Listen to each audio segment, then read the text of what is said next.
তোমরা কখনো পথভ্রষ্ট হবা না, কখনো তোমরা গুমরাই হবা না। একটা হলো কিতাবুল্লাহ, একটা হইলো ওই দুইটা জিনিসের মধ্যে একটা জিনিসের নাম কি? এই কোরআনকে অনুসরণ করতে হবে, কোরআন যেটা বলে সেটা শুনতে হবে। আর দুই নাম্বার হলো ওয়াসুন্নাতা নবী সাল্লাল্লাহু আলাইহি ওয়াসাল্লাম। দ্বিতীয় তোমাদের যে কাজটা করতে হবে, রাসূলের সুন্নাহ অনুসরণ করতে হবে। রাসূলের সুন্নাহ বাদ দিয়া যদি তোমরা জীবনকে পরিচালনা করো, তাহলে তোমরা হেদায়েতের পথে থাকতে পারবা না। রাসূলকে মানা লাগবে কিনা? বর্তমানে একটা দল বেড়েছে আহলুল কোরআন, আছে না? শুধু কোরআন বলে, কোরআন মানলে হবে, হাদিস বাদ। মাওলানা আলী হামজা ছিল এই দল, এখন জেলখানার পর জেলখানায় ছিল ভালো ভালো আলেমদের সাথে, মুফতি সাফায়াত সাহেবের সাথে ছিল, আরো বড় বড় মুফতি সাহেব, তাদের সাথে তারা মশাওয়ারা করিয়া পরামর্শ করে এখন তার আগে যে গোমরাহি দিয়েছিল গোমরাহি পরিত্যাগ করে এখন বলছে না, কোরআন মানা লাগবে, হাদিস মানা লাগবে। শুধু কোরআন দিয়ে জীবন চালানো যাইবে না। অনেকে বলে শুধু কোরআন মানলে কোন হাদিস ছাড়া কোরআন মানবেন কিভাবে? কারণ আপনি কোরআন নাযিল হয়েছে কার প্রতি? হযরত মুহাম্মদ সাল্লাল্লাহু আলাইহি ওয়াসাল্লামের প্রতি। সবচেয়ে ভালো কোরআন বলতে মুহাম্মদ সাল্লাল্লাহু আলাইহি ওয়াসাল্লাম, তারপর ভালো কোরআন বলে সাহাবায়ে কেরাম, তারপর বলছে সালফে সালিহিনরা, তাবেঈন আইমে মুজতাহিদিন, তারাই বলছে মুহাদ্দিসরা। আর আমি এখন একটা কোরআন বলবো নতুন করে গবেষণা করিয়া, এখন বলতেছে কি হাদিস মানা।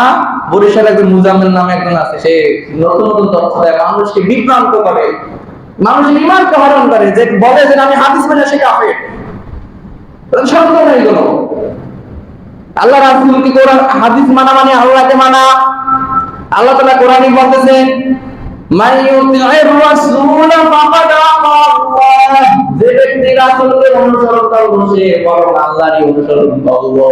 সূরা নিসা 5 নাম্বার পারা 4 নাম্বার সূরা 80 নাম্বার আয়াত। আল্লাহকে অনুসরণ, রাসূলকে অনুসরণ করা মানে আল্লাহর হুকুমই মানা। অনেকে বলতেছেন না, রাসূলকে মানা মানে শুধু কোরআন মানলেই হবে। আল্লাহ তাআলা 28 নাম্বার পারা 59 নাম্বার সূরা আসরের 7 নাম্বার আয়াতের লাস্ট অংশে বলতেছে ওয়ান্না আতাকুমুর রাসূলু ফাখুযুহু ওয়া মা নাহাকুম আনহু ফান্তাহু। রাসূল যেটা তোমাদেরকে আদেশ করে সেটা তোমরা ধরো, সেটা তোমরা গ্রহণ করো, সেটা থেকে রাসূল নিষেধ করে সেটা থেকে তোমরা বিরত রাখো। রাসূল যে বিষয়টা আদেশ করবে সেটা তোমাদের জন্য ফরজ হয়ে যাবে মানা, যেটা রাসূল কঠোরভাবে নিষেধ করবে সেটা থেকে বিরত থাকা তোমাদের জন্য ফরজ, এটা তোমার মানা যাইবে না। যেটা আদেশ করবে সেটা মানতেই, এটাই রাসূলের অনুসরণ। আজকে কোন জায়গায় রাসূলের অনুসরণ আছে বলেন? আল্লাহ রাসূল সাল্লাল্লাহু আলাইহি ওয়াসাল্লাম হাদিসে বলতেছেন আনা আবি হুরায়রা রাদিয়াল্লাহু তাআলা আনহু ক্বালা ক্বালা রাসূলুল্লাহ সাল্লাল্লাহু আলাইহি ওয়াসাল্লাম, আবি হুরায়রা রাদিয়াল্লাহু তাআলা আনহু আল্লাহ রাসূল বলতেছে আল মুতামাসসিকু বিসুন্নাতি ইনদা ফাসাদ উম্মাতি লাহু আজরু শাহীদ। যখন উম্মতের মধ্যে ফাসাদ দেখা দিবে, এখন কি ফাসাদ দেখা দিছে কিনা? বিভিন্ন দলে মানুষ বিভক্ত হইছে কিনা বলে? বিভিন্ন মতামত সৃষ্টি হইছে কিনা? মানুষ কোন পথ হেদায়েত, সবাই বলে আমরা হেদায়েতের পথে আছি। আসল কথা হেদায়েত। আল্লাহ রাসূল বলেন এমন একটা সময় আসবে উম্মতের মধ্যে ফাসাদ সৃষ্টি হয়ে যাবে, বিভিন্ন দলে মতে মানুষ বিভক্ত হয়ে যাবে। এই উম্মতরা শোনো, তখন তোমরা কোন দল করবা, কোন মত করবা, কোন দলে তোমরা চলবা। আল্লাহ রাসূল বলতেছে ফাসাদ উম্মতে, যখন উম্মতের মধ্যে ফাসাদ সৃষ্টি হয়ে যাবে, লাহু আজরু শাহীদ, দুরিকে ওই সময়ে মুতামাসসিকু সুন্নতি, আল্লাহ সুন্নতি, আল্লাহ রাসূলের সুন্নাহকে অনুসরণ করতে পারে, তাহলে তাকে আল্লাহ তাআলা শহীদের সওয়াব দিয়ে দিবে। ফাসাদের সময়ে যদি কেউ সুন্নাহর অনুসরণ করে, তাকে আল্লাহ তাআলা শহীদের মর্যাদা দান করবে। হাদিস থেকে পাওয়া যায় কয়জন শহীদ?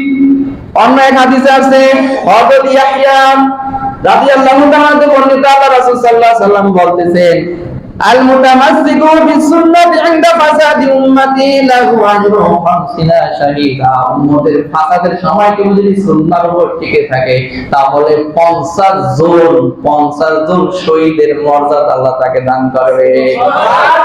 আল্লাহ রাস্তায় 50 জন মানুষ জীবন দিলে তাদের আমলনামায় যখন একই দিকে আল্লাহ তাআলা তাকে তাদেরকে যত মর্যাদা দান করবে, আল্লাহ তাআলা একজন ব্যক্তি ফাসাদের সময়, তার মানে এই সময়েরই, এখনই ফাসাদের সময় আপনার সুন্নাহকে অনুসরণ করেন।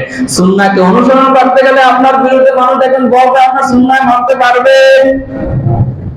মানবেন কি ভাই? প্রথম দিন মানবেন আপনি, আপনার বিরুদ্ধে বলবে, আপনার জাতির লোকেরা বলবে। আপনি মানেন দি কোন জায়গায় সুন্নাহ আছে? কোন জায়গায় সুন্নাহ আছে বলেন? বিবাহে সুন্নাহ আছে, নামাজে সুন্নাহ আছে, কোন জায়গায় সুন্নাহ আছে? আপনার রাসূলের কোথায় আছে সুন্নাহ? রাষ্ট্র সুন্নাহ আছে? রাসূলের সুন্নাহ এখন মারা গেছে, মারা গেছে। কোথায় মানেন সুন্নাহ? বিবাহ দেন ছেলেদেরকে, আফসোস মেয়েদেরকে। কোথায় সুন্নাহ? আমি তো আপনি টাকা লওয়া, এটা রাসূলের সুন্নাহ। মানুষই খাওয়ায় টাকা লওয়া, মানুষই খাওয়ায় টাকা লওয়া কোথায় আছে? আমরা সাদা লাগতেছে। বিবাহ আয়োজন করেন, আপনার ছেলেকে বিবাহ করেন, মেয়েকে বিবাহ দিলেন, 200 মানুষের আরেকজনের করেন, প্রত্যেকে টাকা লন, আপনি টেবিল পাতেন, আমার খাতা কলম রাখেন, কেন রাখেন এটা? চাপা তোলেন কেন আপনি? কোথায় বেতন দেওয়া চাপা তোলা? আপনি ছেলেকে বিবাহ করেন, তখন আপনি কথাবার্তা ফাইনাল করবেন, তখন আপনি বলবেন সামাজিক কায়দায় আমার ছেলেকে দিও। এটা ভাইছেন সামাজিক কায়দায় আবার দিও, এটা ভাইছেন কোথায়? কোথায় পাইছেন? আপনার ছেলে তো আপনার পুজোর বলতে মহারণা দিয়ে আনবে। আপনার ছেলের বড় দিব, মেয়ের হবে কেন? বড় হবে কেন? হবে কেন? বান্নি কাছে এখানে তো অনেকেই আছেন, করেন সেটা। কোথায় আছে সুন্নাহ বলে? কোথায় মানি আমরা সুন্নাহ? আল্লাহ রাসূলের কথা মানি। আল্লাহ রাসূল বলেন, 4টা দিকে মানুষ, 4টা গুণ দেখে মানুষ বিবাহ করে, 4টা দিক দেখে মানুষ বিবাহ করে। সৌন্দর্য দেখে মানুষ বিবাহ করে, বংশ মর্যাদা দেখে মানুষ বিবাহ করে, সম্পদ দেখে মানুষ বিবাহ করে, দিনদারিত্ব দেখে বিবাহ করে। আমি চাই আমার উম্মতরা দিনদারিত্বকে প্রাধান্য দিয়ে বিবাহ করো। দিনদারিত্বকে প্রাধান্য দেন না, বংশ মর্যাদা টাকাকে প্রাধান্য দেন। যে যুবকরা সম্পর্কীরা বিবাহ করে, তারা কি দেখে বিবাহ করে? রূপ দেখিয়া। কি দেখিয়া? রূপ দেখিয়া মেয়ে দিছে করে। আরে যুবক, সূরা আর-রহমান সূরা কে বলবে না? তুই তোর জন্য কি রাখছিস? আমাদের এমন তো দিকে হুর রাখছে, যে হুর যদি পৃথিবীতে যদি অতিবার পৃথিবী আলোকিত হয়ে যেত, যে হুরের মাথার একটা ওই না রুমাল, পৃথিবী যা কিছু বিক্রি করলে দাম হবে না। এরকম হুর জান্নাতে আছে, যে হুরের রক্ত ছড়ানো একটা বাইরে থেকে দেখা যাইবে। তোর তো উল্টা হয়েছে, তুই মেয়ের হিসেবে তুই ওইটা নষ্ট করেছিস।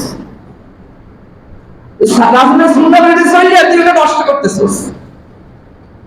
তুই বিদায়ীদের কালচার অনুসরণ করিয়া তুই এটা হারাইতেছিস, আসল জিন্দেগি হারাই যেতেছিস।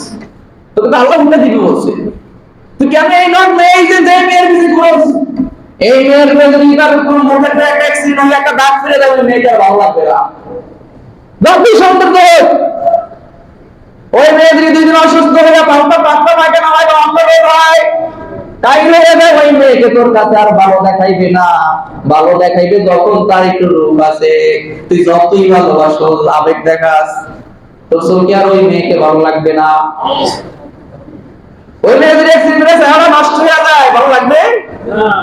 সৌন্দর্য কিছু করতেছিস, আর আপনারা সৌন্দর্য চান, সুন্দর বউ আপনার খেদমত করবে, এটা আপনি চান না। কারো কয়দিন পর কয় হুজুর বউ বাদ দেন, আর দিও কিন্তু রাত 2 লাখ যে সম্পদ সেগুলোতে কাম করবো, আপনি চোখে দেখে আমরা পানি দিব, 2 লাখ দিয়ে আপনাদের মোটরসাইকেল হয়েছে, মোটরসাইকেলে খাবার দিব আপনাকে। আমার বউ মানে ঠিকই করতেছে, ও মেয়ে তো ঠিকই করতেছে, আমি তো বলি ঠিকই করতেছে। ওর বাবার গলায় ধরা দিয়ে 5 লাখ টাকা হয়েছে, মিটে আদায় করতেছে। কোথায় সুন্নাহ আছে? অন্য হাদিসে আল্লাহ রাসূল বলতেছে, এখানে বলছে 50, আমরা বলছি 100 কত আছে। আল মুতামাক্কিসু আল মুতামাসসিকু বিসুন্নতি ফি দীনি ফিল হারাজি। অনেকটা সময় আগে মানুষ দিন থেকে বিচ্ছিন্ন হয়ে যাবে, সুন্নাহ বাদ দিবে, বিভিন্ন মত বিভিন্ন পথে মানুষ বিভক্ত হয়ে যাইবে।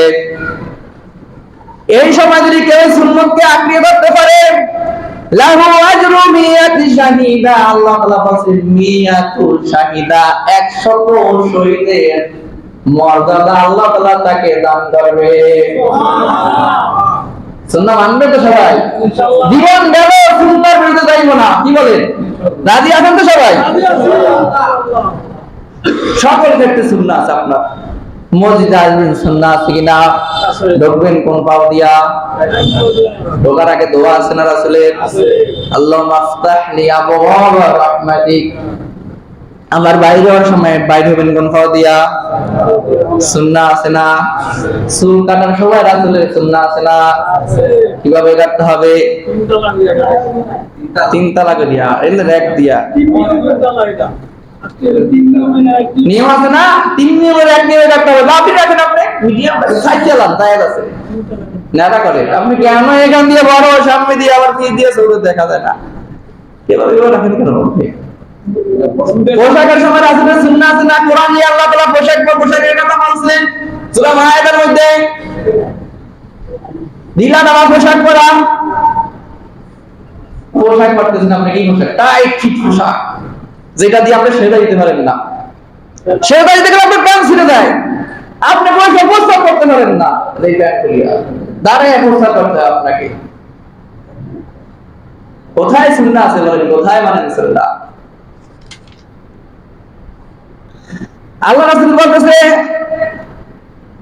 আনাস ইবনে মালিক রাদিয়াল্লাহু তাআলা আনহু قال হযরত আনাস ইবনে মালিক রাদিয়াল্লাহু তাআলা বলেন আল্লাহ রাসূল আমাকে বলছে, রাসূলুল্লাহ সাল্লাল্লাহু আলাইহি ওয়াসাল্লাম, মান আহইয়া সুন্নতি, কেউ যদি আল্লাহর সুন্নাতকে জিন্দা করে, সুন্নাত সমাজে মারা গেছে, এই সুন্নাতকে কেউ যদি জীবিত চালু করে। অনেক সুন্নাত মারা গেছে আমাদের সমাজে, মারা গেছে না? এই বিবাহের সুন্নাত কিভাবে বিবাহ পড়ানো হয়, এটা মারা গেছে সবার আগে, যাতে কবে মারা গেছে। বিবাহের সুন্নাত নাই, আছে সুন্নাত? বিবাহের জন্য একদিন খেজুর ছিটিয়ে খাওয়াই, তাই সুন্নাত আছে? হয় এটা, হয় এটা বলেন? অনেক সুন্নাত মারা গেছে আমাদের সমাজ থেকে, অনেক সুন্নাত। এই একটা সুন্নাত, ঈদের নামাজ তাড়াতাড়ি পড়া, এই সুন্নাত মারা গেছে। কুরবানির সময়, ঈদুল আযহার সময় আমি তাড়াতাড়ি করছি, আপনারা আসেন না, ঈদের মধ্যে শেষ হয়েছে। এই সুন্নাত মারা গেছে, এই গ্রাম অঞ্চলে এই সুন্নাত মারা গেছে। একদার কারণে ঈদের নামাজ পড়া শুরু করে দেয়, এই সুন্নাত মারা। ঈদের নামাজ মাঠে পড়া, এই সুন্নাত মারা গেছে। আল্লাহ রাসূল মসজিদে নববীতে যদি এক রাকাত নামাজ পড়ে, আল্লাহ রাসূল বলেন 50,000 রাকাতের সওয়াব দেওয়া হয়। কাবা শরীফে যদি এক রাকাত নামাজ পড়ে, তাহলে 1,00,000 রাকাতের সওয়াব দেওয়া হয়। আর এদের ফিলিস্তিনের মসজিদ, যেখানে ইসরায়েলরা আমাদের ফিলিস্তিনের ভাইদের প্রতি অত্যাচার করতেছে, নির্যাতন করতেছে, জুলুম করতেছে, এখানে এক রাকাত পড়লে 25,000 দেওয়া হয়। পৃথিবীর মধ্যে 3টা মসজিদ হলো মর্যাদাবান, বাইতুল আকসা, মসজিদে নববী আর হলো কাবা। আল্লাহ রাসূল মক্কায় ছিল, মদিনায় ছিল, কিন্তু কখনো ঈদের নামাজ বৃষ্টির কারণে শুধু মসজিদে পড়তো, তারা ঈদের নামাজ কখনো মসজিদে পড়তো না। দেখেন প্রায় মসজিদে গিয়ে ঈদের নামাজ মসজিদে পড়ে, মাঠ করেন সবাই, মসজিদের জন্য জমি কিনে দরকার হয়। ঈদের নামাজ মসজিদে পড়া যায় কিনা? বৃষ্টি হইলে পড়া যায় কিনা? মাঠ এরকম করে এবারে বলতে ছাউনি দেন, বৃষ্টি থেকে বাঁচেন। এখন তো টাকা আছে মানুষের কাছে। কেউ যদি মানে আহইয়া সুন্নতি ফাকাদ আহাব্বানি, আল্লাহ রাসূল বলতেছে, কেউ যদি সুন্নাতকে জীবিত করে, তাহলে সে আমাকে ভালোবাসে। আমরা সবাই বলি রাসূলের জন্য জীবন দিতে রাজি আছি। এমন হলে ম্যাক্রো ফ্রান্সের প্রেসিডেন্ট যখন আমাদের নবী হযরত মুহাম্মদ সাল্লাল্লাহু আলাইহি ওয়াসাল্লামের নিয়ে ব্যঙ্গ করতে, কারণ আছে সবাই বলে রাসূলের জন্য জীবন দিয়া দিই। এই যে যুবকরা আন্দোলন করছে, সেই যুবকদের মুখে দাঁড়িয়ে নাই, সেই যুবকরাই রাসূলের একটা সুন্নাত মানে না, রাসূলের জন্য জীবন দিব। গুলি দুইটা যদি ফায়ার করে, দৌড় দিয়া পালাইবো, ঈমান আছে? দুর্বল ঈমান, মনে বলছেন জীবন দিয়া লাগে, কিন্তু মনে যদি গুলি দিতে পারে না, মিছিলে যদি গুলি দিতে পারতো, বলবো আর দিত না। মিছিল করে বন্ধু একটা মারতো, মরাই তো, তাও ঈমান বড় হয় না, কারণ নামাজ পড়া হতো। রাসূলের সব সুবিধা বড় সুন্নাহ, রাসূল কখনো কি নামাজ পড়ছে? কখন নামাজ পড়ছে? জীবনের শেষ কথা রাসূল বলেন আসসালাত আসসালাত। হে উম্মতরা, নামাজ কখনো ছেড়ে দিও না। কিন্তু এই উম্মতরা নামাজ ছাড়ে কিনা? নামাজ ছাড়ে কিনা উম্মতরা? যে নামাজ পড়ে না সে আবার মুসলমান কিসে? মান তারাকা সালাতা মুতাআম্মিদান ফাকাদ কাফারা, কেউ ইচ্ছাকৃতভাবে নামাজ পড়ে সে কুফরি করলো। বাইনাল আব্দু বাইনাল কুফর তার কুসরা, মুসলমান আর কাফেরের মধ্যে পার্থক্য হলো নামাজ। তুমি কিসের মুসলমান? তুমি ঈদের আযানের সময় আসবে, ঈদের ভিতরের সময় আসবে, জানাজা নামাজ বা জুমায় আসবা, তুমি মুসলমান। দৈনিক তোমাকে সপ্তাহে 35 রাকাত নামাজ পড়তে হবে, 35 রাকাত নামাজ পড়তে হবে, কে পড়বে?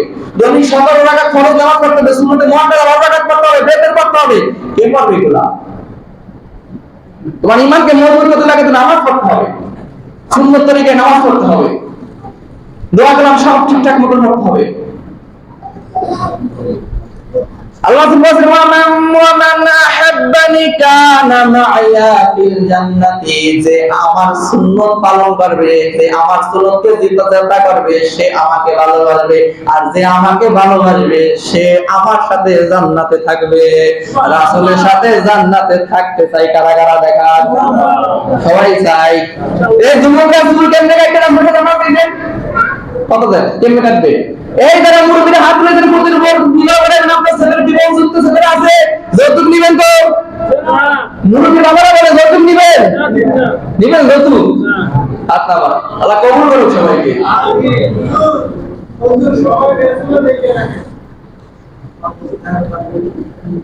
আরে সাদা সাদা তুলবেন না, সামনে দিবেন সাদা, এখানে তোমাকে এখানে সাদা না তোলা হয়।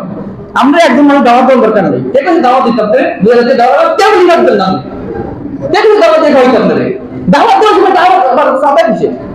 আমরা দাওয়াত দিয়ে মানুষকে খাওয়াই না। দাওয়াত বর্তমানে দুই পর্যায়ে রয়ে গেছে।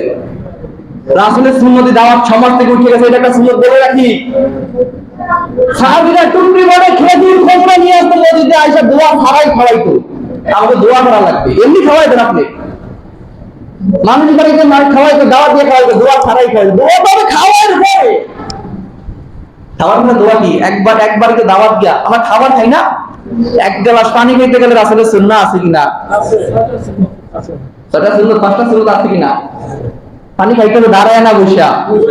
এক গ্লাস পানি খেতে যদি পাঁচটা সুন্নাত লাগে, তাহলে জীবনটা পরিচালনা করতে কত সুন্নাত? আপনাকে বসে পানি খাইতে হবে, ডান হাতে গালায় ধরতে হবে, খাবার আগে বিসমিল্লাহ বলতে হবে, 3 নিঃশ্বাসে খাইতে হবে, খাবার পরে আলহামদুলিল্লাহ বলতে হবে। এই নিয়মগুলো আপনাকে পালন করতে হবে। দাওয়াতের সুন্নাত, খাবার সুন্নাত। এক ব্যক্তি খাইতেছে বাম হাতে, কোনাতে হাদিস আছে, আমি সময় গেছে বলবো না, তো মসজিদের কমিটির সময় কথা আছে, এজন্য আমি সময় নিব না বেশি। বাম হাতে খাইতেছে, হাদিস এখানে আছে, নোট করা। বাম হাতে খাইতেছে, আল্লাহ রাসূল তুমি ডান হাতে খাও, তারপর অহংকার করে আছে বাম হাতে খাইতেছে, তারপর বলছে আল্লাহ তোমাকে ডান হাতে না খাওয়া। সে ওই বর্ণনাকারী বলতেছে জীবনে কখনো ডান হাত তুলতে পারে নাই, ডান হাত তুলতে